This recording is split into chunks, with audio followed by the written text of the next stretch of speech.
Isolation and the outdoors seems to be a breeding ground for all things creepy. I hope you brought your flashlight, as it's time to get comfortable and let the darkness take control.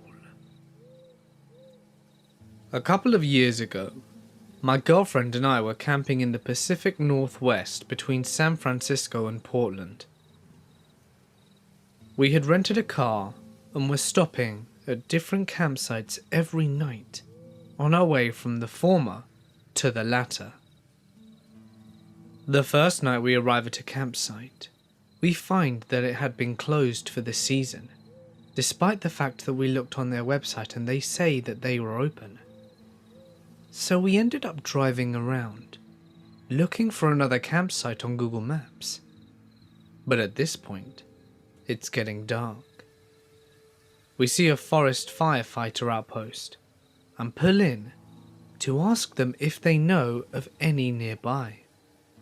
They tell us that most of them are closed for the season, but there are a couple on their old map that we haven't checked. We get back on the road and find our way to one of these campsites. The sign for this place is literally resting on the ground and is a little overgrown. But at this point it's dark as hell, and we really don't have many other options. As we pull our car into what we think is a spot, we see a few other tents nearby, so we take it as a good sign. We get out and start to set up our things, when immediately, things begin to get strange. Two guys walk directly through our spot and strike up a conversation with us. Both are looking a little rough. One of them has a zip-up hoodie without a shirt underneath, and I notice that he is extremely skinny. They're also both really dirty and have messed up hair, but hey, we're camping. They're both speaking very fast and seem kind of nervous. They tell us that they're actually seasonal workers nearby and are staying at this campsite to save money whilst they're there. Whilst we're talking to these two guys, a decade-old white Mercedes pulls into the campsite with all four windows blasting rap music. The driver and passenger look like some real ICP enthusiasts. They look around quickly and leave immediately. At the time, I thought they were probably looking for a campsite too. The two rough dudes also leave, and we continue setting up camp. Not too long after, we get another visitor. This time it's an older woman, with a 3-pack-a-day voice. She's nice enough, but also asking us some pretty weird questions. "You guys here for the horror show?" she asks. I'm thinking, what's a horror show? "Do you mean the haunted house, lady?" She tells us that lots of people come out for the horror show and starts warning us about all the ghouls and zombies. She eventually leaves, and my girlfriend and I agree they must be talking about some kind of haunted house nearby, as it was early October. And you know, maybe that's where the seasonal worker dudes who looked kind of scary happened to be working at. It all checked out in my mind. We start our fire, and I begin breaking out the wood, when my girlfriend admits that she's freaked out. She's worried about the people that we've encountered and how strange this campsite is. She points out that there aren't really any sounds coming from anyone else's tents, with the exception of the one woman, who wouldn't stop coughing. No music, no children, laughter, nothing. I'm starting to believe her. But at this point it's pretty late, and we don't really have any other options. I'm also thinking that if the campsite is weird, it's just some harmless weirdos. She seems pacified by my confidence, and we continue making dinner. It's at this point a bunch of really weird shit starts happening. The two dudes we met right when we got there emerge from the woods without any source of light and without saying a word, walking straight into their tent. They have a very short and heated discussion which I can't make out. One of them storms out of the tent and walks straight towards the older woman's campsite, making eye contact with me for an uncomfortably long amount of time. He then climbs into the cab of her pickup truck, and I realise there's already someone in there, and likely has been for some time, probably the woman. You can tell that they start smoking something from when the lighter flickers. This strikes me as especially odd. You smoke cigarettes in the car? Probably not. Pot? We're at a campsite in Northern California, and I'm pretty sure there aren't any kids around. Why go into the car to do that? Then it hits me like a sack of bricks. It's meth. They were all smoking meth, and the woman was probably dealing. The level of comfort she had established in her campsite indicated that she'd been there for a while. Meth explained why everyone was looking like emancipated zombies. It explained the juggalos driving through, getting spooked, and leaving. It explained the strange erratic behaviour and constant coughing from everyone. This was clearly some sort of live-in meth village at a closed-down campsite in the backwoods of Northern California. It's at this moment that I realise the second guy is skulking around the edge of our campsite, clearly trying not to be seen. I conceded to my girlfriend that I also wanted to leave. We packed up everything very slowly and normally, trying to make it look like we were just putting away food and putting our fire out for the night. With only the tent left, I tell my girlfriend to get into the car and get ready to back out of the spot. The second I pick up the tent, the woman's truck starts up and her lights turn on. They were blindingly bright circular lights on a rack. I throw the tent into the trunk as fast as I can and I tell my girlfriend to back up. I'm standing behind the car to guide her, but also making it very clear to whoever's watching us that I have a hatchet. I was so on edge that if Mr. Rogers caught me off guard, I would have buried that thing into his skull. She throws the car into reverse, hits the pedal, and the car doesn't move. I can hear the engine revving, and I see the car lurching, but it's not going anywhere. For a split second I think they've slashed our tyres somehow. This is how horror movies start. Suddenly it hits me. The parking brake is likely on. It was. She backs up, gets on the main path, and I jump in the passenger seat. As we drive out there, we can hear them start screaming about something. Once we get onto the main road, we do a Chinese fire drill. And I drive down the road at warp speed to the first bed and breakfast that we see. It was lovely. I'm a pretty avid backpacker in the Pacific Northwest. Sometimes I'll hike for days on end, without seeing another person. I think it's exhilarating being completely alone. There's really no feeling like it. But personally, I can never help but be on edge. The environment is completely serene and friendly, but there's a constant feeling in the back of your mind. It's hard to put your finger on. Most of the time, you'll be chugging along, comfortable in your mind, but when you stop for rest, or to fill up your water, you can't help but to look over your shoulder. Nothing bothers me much out in the woods. I've run into brown bears, had elk trample through campsites late at night, and much more. But one night was different. I was on a deep backwoods hike in the late fall, off-season. Was pretty cold, but the snow hadn't quite started falling yet. I like that, in fact. I usually plan my trips this way. The forest ranger that I talked to when I was organising the trip said I was the only hiker she knew of who'd be up there at that time. I was using dispersed camping sites so far off the beaten path, they don't have fire pits. That night was 5 or 6 miles from the trail into the area. I set up camp at a site about 100 yards from a stream, close enough that a faint babbling was audible. I'd lit a fire, cooked dinner, read for a while, and was settling down to sleep. I lay, listening for a while to the sounds of the woods and the creek. Just as I was nodding off, I think I hear voices. Nothing distinct, no clear words, but clearly a group of people was having a good time, laughing, maybe telling stories around a campfire.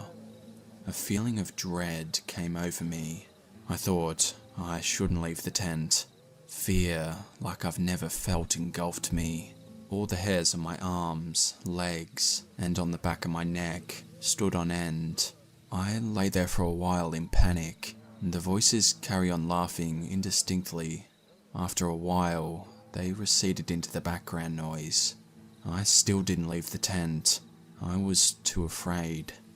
The next morning, after a very short night's sleep, I searched the surrounding area and the path to the site. The few shoe prints I found were faded and worn around the edges, too old and too few to be from the size of the group I'd heard. I tried to shrug it off as nerves. Maybe nervousness got the best of me, but I couldn't shake a certain tension. I made good time to my next site, the last of the trip, looking around a little more than usual. Still, nobody to be seen. That site had no stream. Dry camping isn't a blast, but it's doable if you pack enough water for cooking and drinking for the night. It was a lot quieter, just the chirps of bugs and the wind rustling the trees. I cooked my dinner and stayed up a good while after dark, sitting on a log, looking at the stars and listening to the sounds of the forest, trying to hear the voices from the night before, but there was nothing. I turned in for the night, stretching every act out. I lay there, restless for what felt like hours. Finally, calm comes over me. And then, it's back. Nothing threatening or particularly scary, just the sounds of a group of about 15 to 20 having a good time, barely audible above the background noise. This time I'm calm, and there's what seems like an internal dialogue in the back of my mind. Why not join them? Sounds like they're having fun. I'd really rather stay here. This is entirely unconscious, and goes on for a while. I'd never experienced anything like this. I was worried that I'd lost it. After a time, the noises faded away into the white noise, and I felt that I was alone. The next day, I packed up as quickly as I could and got out of Dodge. During the day, I was more at ease, like I'd always been in the past. I was relieved when I got to the car and started back home. I told the story a few times, and every time I felt a little bit of that dread from the first night. I really had no reason to feel strongly about what had happened. I just heard strange noises in the forest, nothing extraordinary, but I felt it. On one occasion, I told the story to my teacher, who was a native. He got quiet for a minute, then said I'd run into stick Indians. He said that it was good that I didn't leave the tent. Stick Indians are evil and dangerous beings that prey on women and children.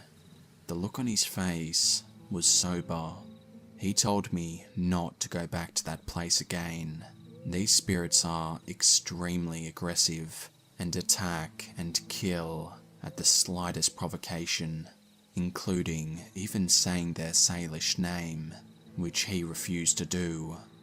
Whenever the subject comes up, I get that same fear in me. As I write this, I'm thousands of miles from those sites, and my arms are still quaking. This story takes place in August of 2013, in the mountains of South Oregon. I am a USAF Security Forces airman, in other words, a military policeman. My girlfriend was at work, and as a swelteringly hot day began to turn into thunderstorms, my buddy Nick and I decided to go exploring some back roads and get out of the heat in town. South Oregon is crisscrossed with logging roads, some actively used and many totally forgotten and grown over. Nick and I spent many of our days searching on roads that we knew, finding roads that we did not, and driving for hours into the mountains, eventually navigating back to paved roads. On this particular day, with storm clouds building over the mountains, we set off on a road that we'd never been on before and began the drive into the mountains. After driving for about an hour, we hadn't seen nor heard any signs of any other people in the woods. We rounded a bend into the thick fir woods and emerged into a meadow that was totally surrounded by thick aspen groves.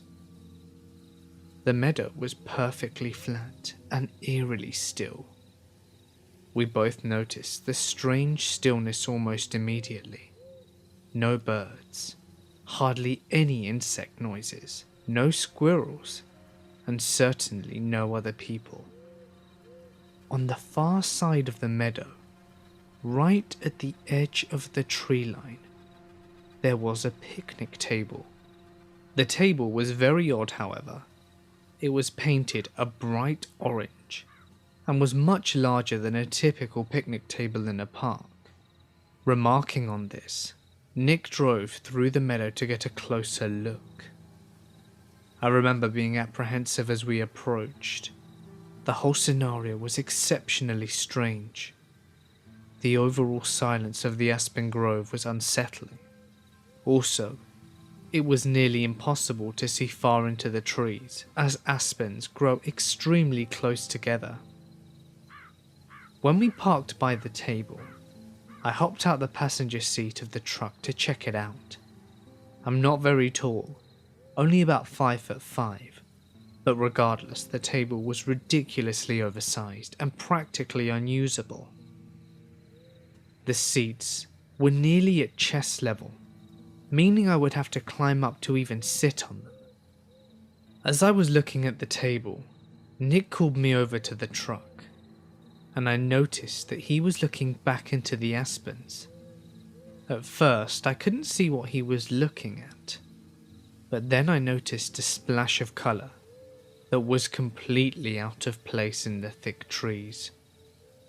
A small, one-man tent was set back in the trees, about 50 feet away from this strange table. I had an initial feeling of dread hit me, and felt certain that there was someone in that tent, and if we could see the tent, they could undoubtedly see us. There were no campgrounds in the area, no people, no main roads for miles.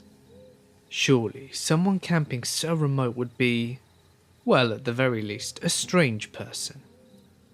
However, as we observed the tent, we didn't see any movement, nor hear any strange sounds coming from it.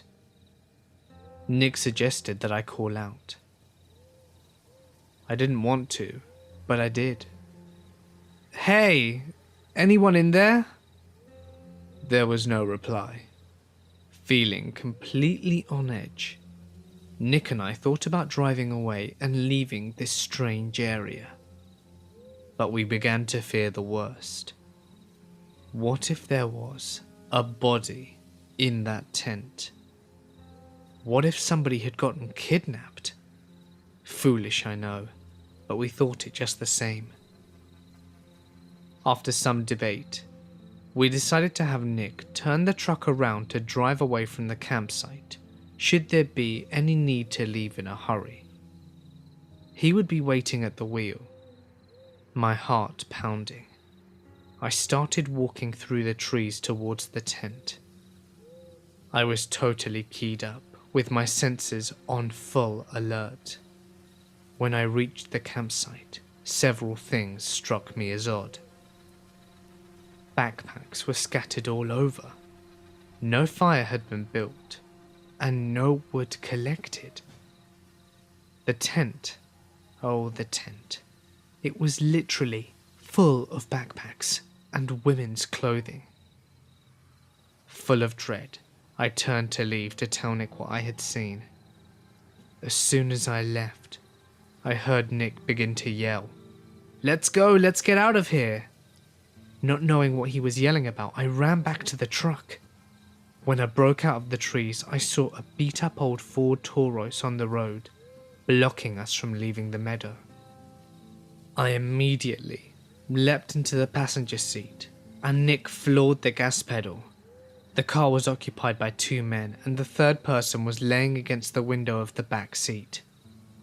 As we drove across the meadow, the driver attempted to block us from the road, but Nick drove around them and accelerated the way that we'd come from. I looked back and saw the car attempting to turn around on the narrow road. Nick drove like a madman, and though I was honestly terrified that they would catch up, we hit the highway without seeing the car again. I still don't know if the person in the back was male or female. I called the state police and they promised to send a trooper out to check the scene. I received a call the next day from the trooper, stating that the campsite and the backpacks and all the women's clothing was gone, though he could tell that people had been in the area. The strange table was still by the thick aspen grove, and I have not returned to the area, and do not have any intention of doing so again. Last summer I road tripped across the U.S. solo for 2 months. I left Crater Lake in Prospect, Oregon, heading to California later than I'd planned. And I was looking to camp anywhere I could find. My gas light had been on for 30 miles, and there hadn't been any gas stations, so I was getting a little nervous. I finally saw a sign for a campground, and I figured I could talk to whoever was camping there to find out how far away a gas station was, and maybe sleep there for the night. It was an old logging site, so the road there was very rough and very far from the main road. I pulled in, and there was a mid to late 20s couple at the very first site. I said hello, and asked them if they knew the area. I got a sense of genuine friendliness from them. They said the nearest gas station was only 2 miles away, but that it was closed for the night. The site next to them was open, and they suggested that I take it. I started setting up my tent, and was using a rock to get my stakes in the ground, when the guy showed up with his hand axe and offered to help. Creepy, but helpful. I asked if he drank, and offered him a beer as a neighborly gesture. His wife/girlfriend came over and asked if I had any pills. Just some ibuprofen. But why don't you have some weed I picked up in Washington? They reminded me to pay for my site at the self-serve box. More than once. Red flag. So I said I didn't have any cash. They said I could just write my credit card information down and put it in the box. 1,000 red flags. The woman wanted to introduce me to the neighbors. So she took me to an RV that looked like it had been parked there for multiple months. Cardboard over the wheels, dirty. Inside, a very drunk man, somewhere over 60. A woman who insisted on feeding me the tacos she was cooking. And a dog looking at me like maybe I had food in my pockets. The drunk man started a very long story that wound up being a joke, with the punchline being Jeffrey Dahmer cannibalism based. And at the moment, the woman handed me a taco. I said I had to check on something, got the fuck out of the trailer, tossed the taco to the dog following me, and proceeded to crack open a beer to put together a plan. These people were messed up, but I didn't feel like I was in any immediate danger. I decided to shoot the breeze with the guy from the first couple, and the way he described it, they'd been camping for 2 weeks because money ran out. Pretty soon I heard the old woman yelling at the man, "That's it, I've had it." I had stated that I was thinking about heading over to the gas station to see if it was actually closed, just so I could get a few more miles in for the day. Old lady comes over to where Dude and I are standing and says, "He's really done it this time. Next ride into town that comes my way, I'm gonna take it." I sip my beer. Younger woman says to me, "I can ride with you to the gas station. Just so you find it." I take a much larger sip of my beer. I'm starting to get really uncomfortable. I make up some shit excuse to go back to my site, rip up my tarp, tent, and fly all together, shove it in the back of my car, and got the fuck out of there. Made it to the gas station, which was indeed closed, but passed a charming B&B less than a mile before. I explained to the desk clerk that I had a very weird encounter at a campsite and I would be sleeping in my car in their lot that night. She wanted to sell me a room I couldn't afford, but wound up offering the use of their bathroom and morning coffee. Filled up my tank in the morning and bid farewell to Prospect, Oregon. This is a story that my uncle told me.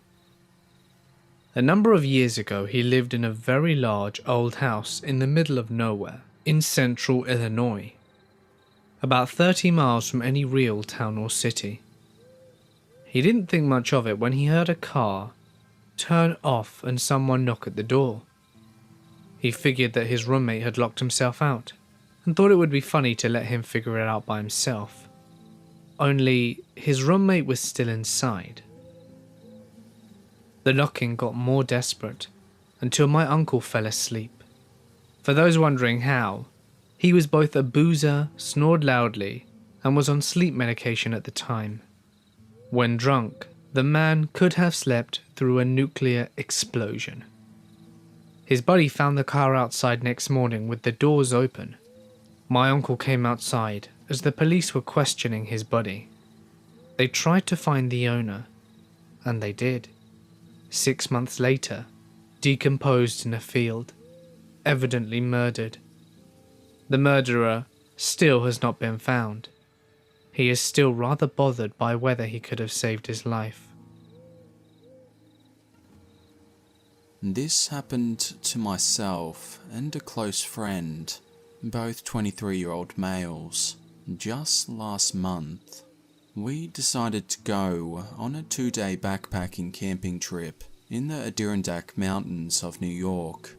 We are both very comfortable with nature and spend a lot of time camping, hunting, fishing, etc.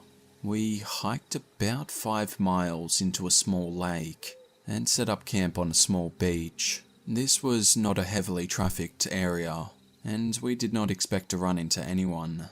Our first night there, as we were sitting around the fire, we saw a flashlight moving on the other side of the lake around 10:30.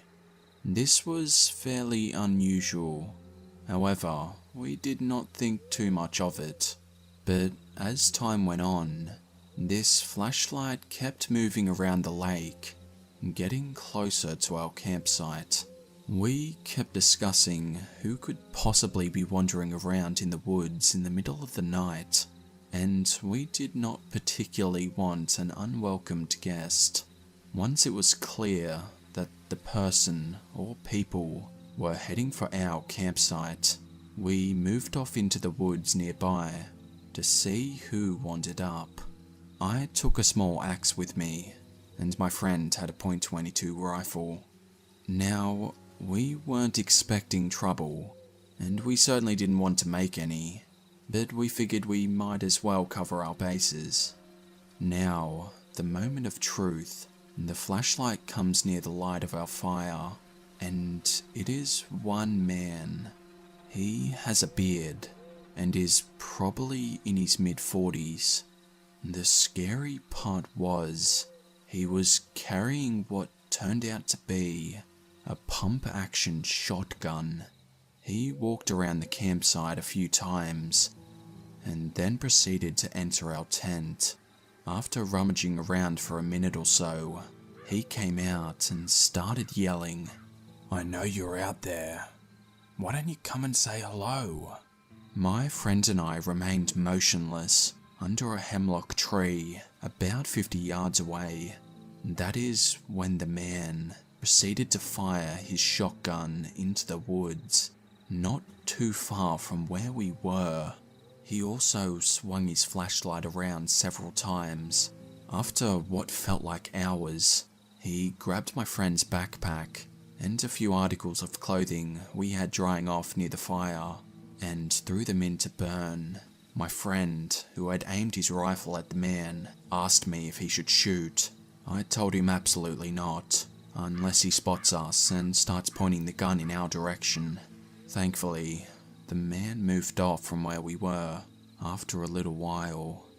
We waited until his flashlight was on the other side of the lake, ran out, grabbed everything we could fit in my pack, and took off. It was now around 2 or 3 a.m. We ran out of the trail with flashlights and made it back to my car as the sun was coming up. We immediately went to the police department and reported it, where we also spoke with some forest rangers. And that was it. I haven't heard anything back from the police. It wasn't mysterious, however, it creeps the hell out of both of us. I am a biologist, and one of the perks of the job is being able to see some remote and spectacular places that people don't often see. Part of my work involves collecting insects from remote watering holes out in the middle of Australia, a few 100 kilometers north of Uluru. One of the ladies I work with, Alice, lives out there full time and spends a lot of her time in the bush, as well as with the local Aboriginal people. She has a trove of stories and weird experiences, but I just thought I'd tell you about the one that I had. So, as I said, I visit a lot of waterholes out there. Being a very arid region, these waterholes hold great spiritual and cultural significance to the indigenous people. Most, if not all of them, are scared in some way, and they have all traditional stories attached to them. So one day, 4 of us are heading out to this particular site. A full day of heavy 4-wheel driving through the Finke Gorge. When we get there not long before sundown, as we pull up there is a black dingo standing in the spot that we are going to camp. He stares at us for a bit, then disappears off into the bush. This is normal, they always do that, and isn't weird in itself. There are plenty of dingoes out there and they come in a wide range of colours. It's not that common to see a black one around there, but it's fine. We set up camp and have a nice night looking for pythons and drinking wine. We slept in swags, kind of like tents that just fit in a sleeping bag, and sometimes has a little fold-up netting so that you can sit up in there. It was really windy that night, so no problems with spooky noises, and I went to sleep pretty quickly. That night, though, is when I had it. The extremely vivid dream about the black dingo coming into camp. It was sniffing around my swag and scratching at the netting as if it were trying to get in. The dream bothered me, and I woke up and went back to sleep pretty soon after. Still, not so weird. We woke up in the morning, did our sampling, packed up camp and started off back on the long drive to town. After we'd been driving for a bit, Alice starts talking about how seeing the black dingo at the campsite yesterday really freaked her out. She didn't say anything earlier because she didn't want to spook us. But it turns out that in the traditional folklore, the waterhole is protected by a black dingo spirit. The last time Alice camped out there with other people, one of them had a dream that a black dingo came up to their swag, managed to get in, and began attacking her. This lady woke up in a panic, with long, deep scratches all over her face, and no reasonable explanation for how they got there. I had no idea about this story before I had my dream, and I didn't even mention it to anyone that morning. There is definitely a special feeling to a lot of these places.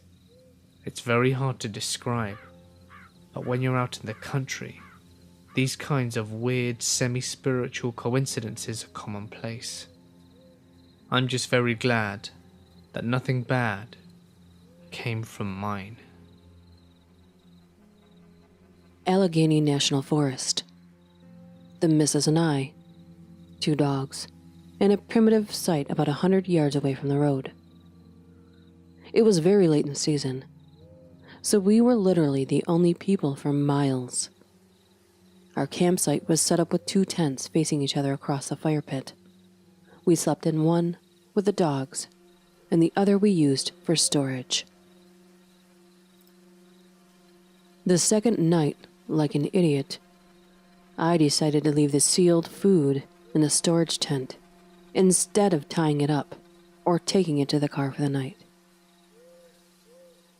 I awoke at 2 a.m. to the sound of ripping and crunching. Jerked completely awake, mind racing, I knew instantly that something was in the storage tent, nomming on some tasty dog food or potato chips. I fumbled for a flashlight and slowly unzipped my tent's fly. Shined the light across the campsite to the other tent. That's when I saw a pair of eyes. I was expecting a raccoon. The problem was that the eyes were about 2 to 3 feet off of the ground. Black bear. Big one. I know intellectually that you're supposed to make noise. I know intellectually that I'm not in much danger. However, being within a few feet of a bear, at night, in the pitch black, not being able to see a thing, but the sounds, the ripping, the heavy tread, the snuffling, it's truly, primally terrifying. Higher thought processes went right out the window. I zipped my tent back up and looked down at my wife. Grabbed my axe and stood over her sleeping body in the tent in a defensive position in case he tried to get into the sleeping tent. I stood like that for half an hour in complete darkness, just listening to the breathing and the hurrfing and the ripping and the eating. A black bear eating potato chips at night is very loud. He wandered around the site, even snuffling at the outside of our tent. I never woke up the wife, because why subject her to this terror, I thought. Eventually, higher thought processes started to leak through. The car was 50 yards away. Maybe I could run to it. Maybe I should make a noise. Maybe it will go away. What was I thinking?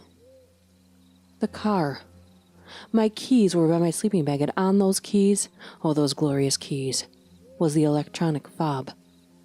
And on that heaven-sent electronic fob was the button we all think is useless and annoying if you accidentally press it. That glorious alarm button. I smashed down that button, and the night lit up with honks and flashing lights.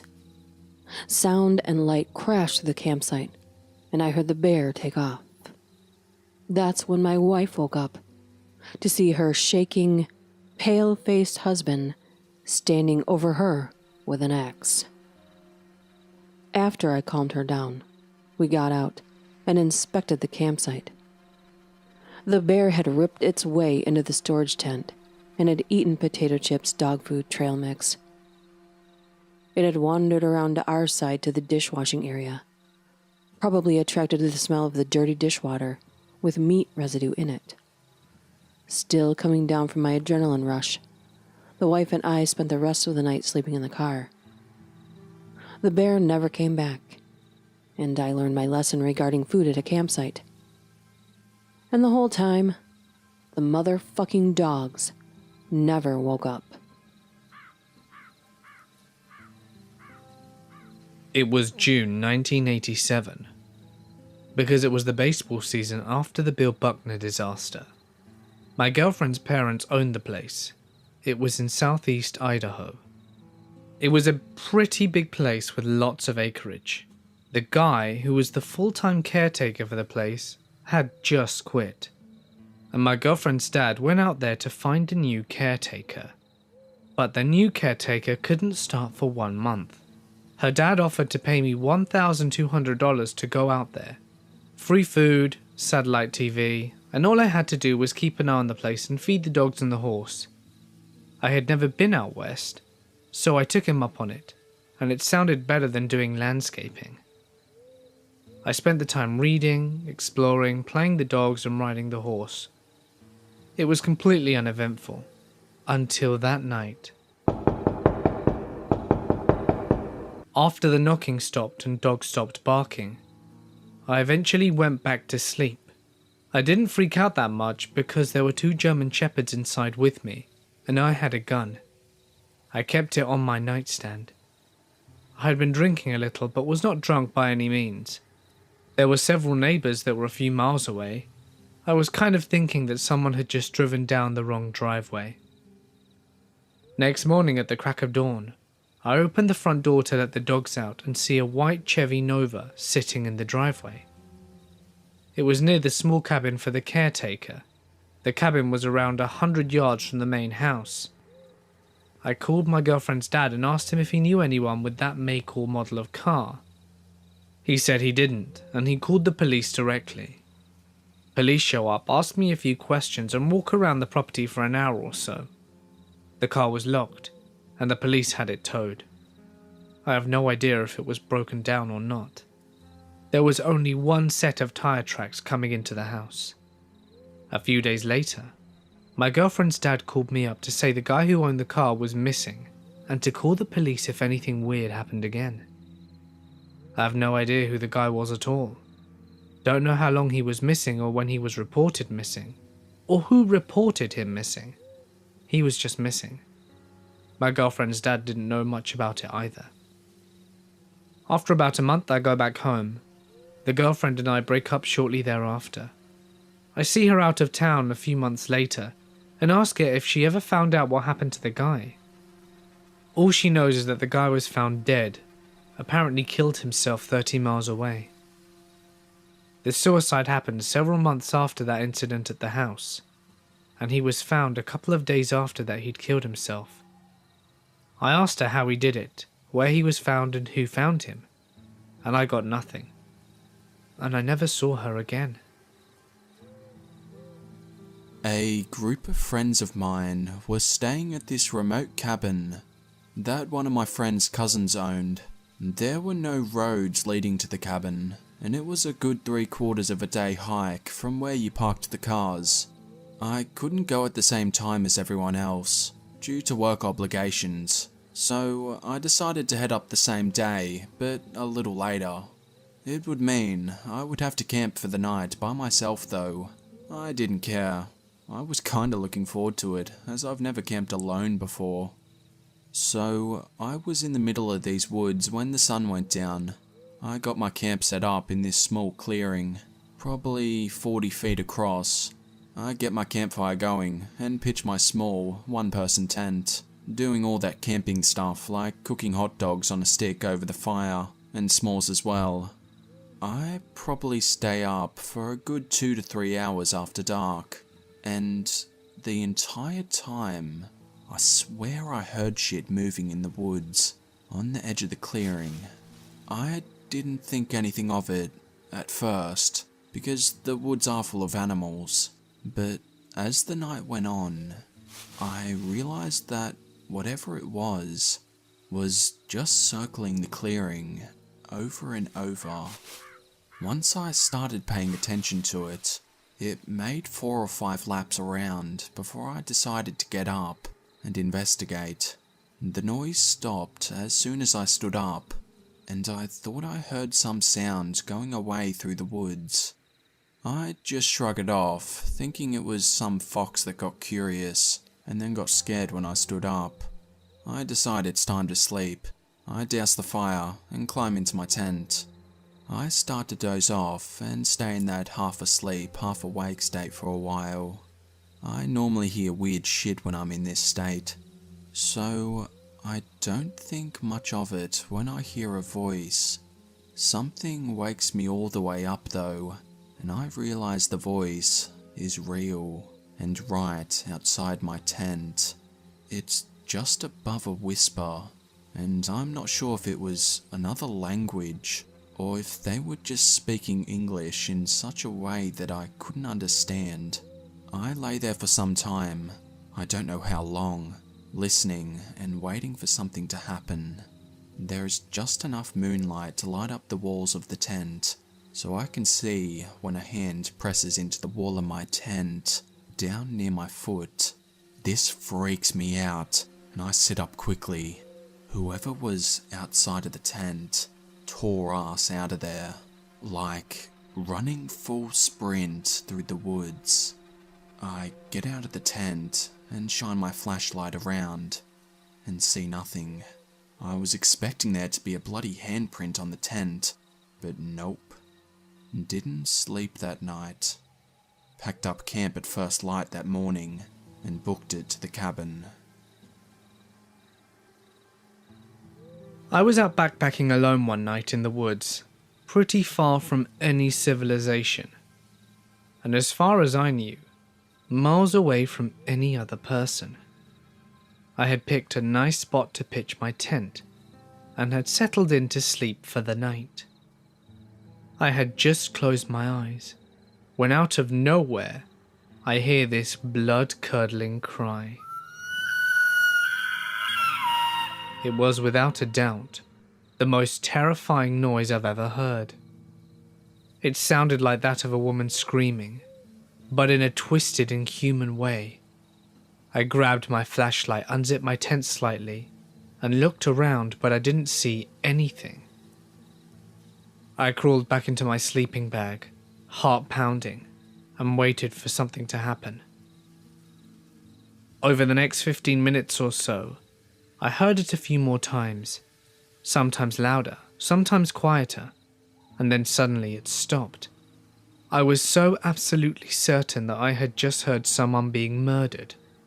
I ended up staying the night there anyway, because I was too afraid to move or to try and hike back down to the trail in the dark. But I don't think I managed to ever get any sleep. It wasn't until I got back, after booking it out of there after sunrise, and I was telling the story to a friend of mine, that he asked me if it had been an elk. I'd never known what an elk sounded like before, but I looked it up, and sure enough, that's exactly what I heard. So, a happy ending at least. This is what an elk sounds like. Scary shit if you've never heard it before.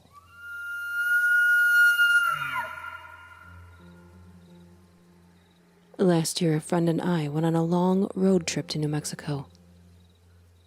We camped most of the way, and our first night we got to camp, we spent in the Jefferson National Forest at a campsite in West Virginia. We had found some pamphlets for campsites at a gas station, and we drove out to a place called White Rocks Campground, which was like a 25-plus mile up a dirt road into the mountains. We were in the boonies. On our way in, we saw no cars, except for one truck that was behind us for maybe 15 minutes, but then turned down another road. We passed a huge coal factory with a sign that had said 62 days since an on-site incident. The only people we saw on our drive were standing on the side of the dirt road, huddled around a plastic bin that was on fire. It was all so odd, but we were so excited about camping and being on this trip, we were just laughing about how weird it was, instead of not being worried about having no cell phone reception or being so deep into the mountains. We finally get to the campground, and it's completely empty. Not a single car or person to be seen. And the campground had about 30 sites. We drove around all of them trying to spot anyone, but when we realized it was just us, we picked a random site and decided to just stick it out. We got out of the car and stood there and just listened.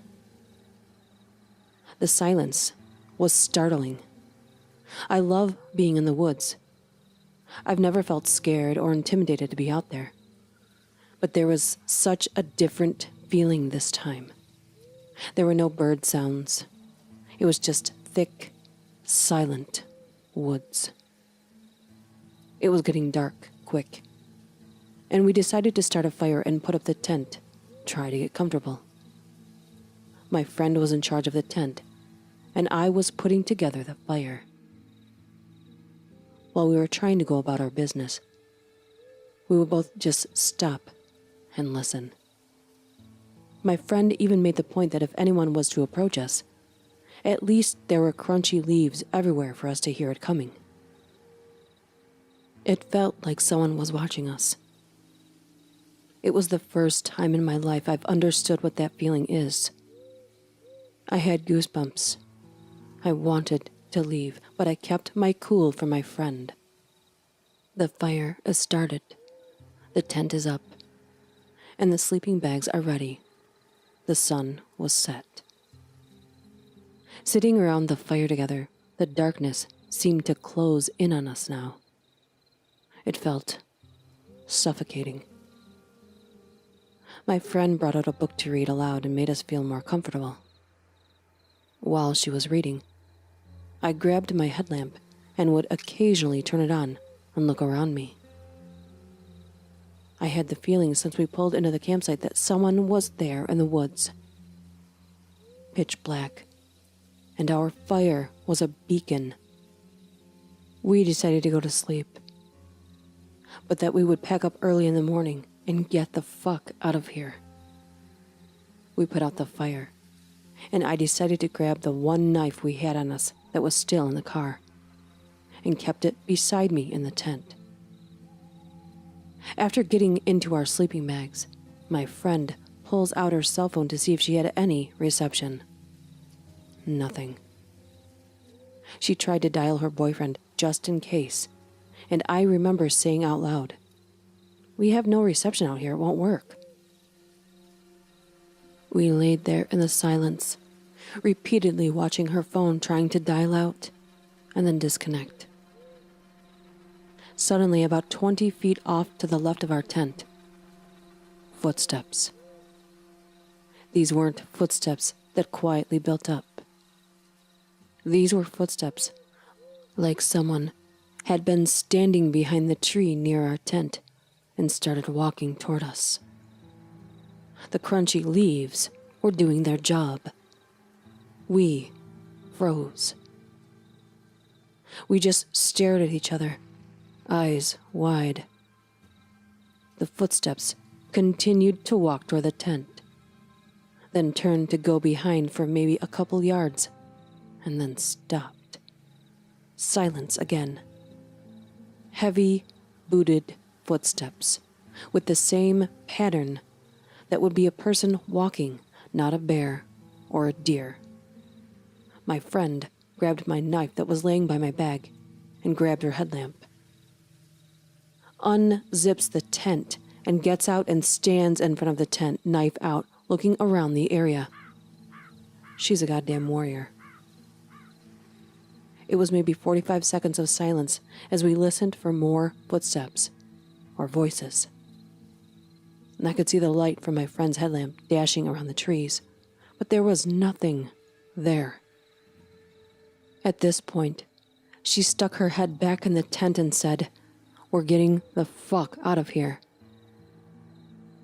We then proceeded to, in record time, pack up everything. And in 10 minutes we were out of there. I'm amazed about it, thinking back on it, how we didn't lose our heads, keeping our cool while we packed, but internally screaming in terror.